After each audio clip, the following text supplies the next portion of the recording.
ஈழத்துல இருக்கிற மக்கள் பாதிக்கப்பட்டிருக்காங்க, அவங்களுக்கு வந்து நன்கொடைகள், அதாவது நம்ம தமிழ் திரையுலகத்தை சேர்ந்தவங்க எல்லாம் நன்கொடை கொஞ்சம் கொடுத்து அவங்களுக்கு உதவும் அப்படின்னு கொடுக்குறாங்க. அந்த காணொலியை நான் உங்களுக்கு பாக்குறேன். அதுல பாருங்க, விஜய் அண்ணா போய் அந்த காணொலியில போட்டு வருவாரு காசு. எவ்வளவு போட்டிருக்காரு அப்படின்னா நல்லா கேட்டுக்கணும். தொல் திருமாவர்கள் 50,000, பிஜேஸ் 500, ஆட்சி மனோரமா அவர்கள் 25,000, இளைய தளபதி விஜய் ரசிகர் மன்றத்தின் சார்பில் 500 ரூபாய், குட்டி பத்மினி 5,000, உக்கடம் கோபால், சத்யராஜ் சார் மேக்கப்பன் 1000, நடிகர் மோகன்தாஸ் 100, நடிகர் RV பரதன் 1 லட்சம், தயாரிப்பாளர் KR 5,000, சிவராமனின் மகன் பாலமுருகன் 101, திரு சிம்பு அவர்கள் 2 லட்சம். அதாவது தமிழ்நாட்டுல மிக சிறந்த ஒரு உச்ச நட்சத்திரமா இருக்காரு அண்ணன் விஜய் அவர்கள். அந்த மக்கள் பாதிக்கப்படுறாங்க அப்படின்னு அவர் கொண்டு போய் கொடுத்த காசு அப்படின்றது 500 ரூபாய்.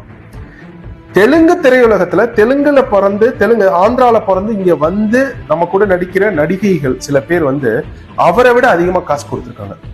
ஆனா நான் தமிழன், பச்சை தமிழன் அந்த படத்துல எல்லாம் பாட்டு வைப்பாரு, என்னாலும் தமிழன் தான் ஆள வேண்டும் அப்படின்ட்டு. அந்த தமிழன், பச்சை தமிழன் விஜய் அவர்கள் அந்த மக்களுக்கு கொடுத்த காசு, ஈழ தமிழர்களுக்கு கொடுத்த காசு அப்படின்றது 500 ரூபாய்.